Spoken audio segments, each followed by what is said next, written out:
L'épave du vol AH50-17 opéré par Air Algérie via un avion de la compagnie Swiftair a été retrouvée dans la région de Gossi au Mali, près de la frontière avec le Burkina Faso. L'appareil devait assurer la liaison entre Ouagadougou et Alger dans la nuit de mercredi à jeudi.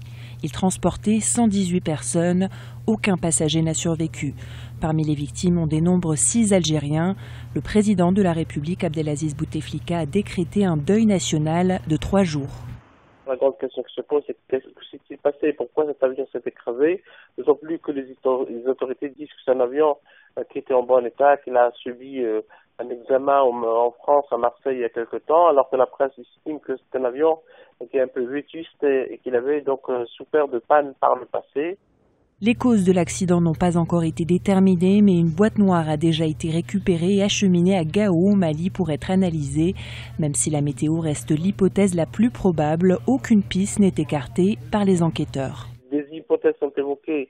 Est-ce qu'il s'agit donc d'un avion qui a été pris dans une tempête de sable, parce que c'est une tempête tropicale au nord de Ouagadougou, et que le commandant de bord a changé donc de trajectoire, ou est-ce qu'il a subi un attentat terroriste, d'autant plus que le Nord Mali connaît des situations difficiles et qu'à Alger, il y a des négociations qui sont menées pour essayer de trouver une solution politique à la crise du Nord Mali.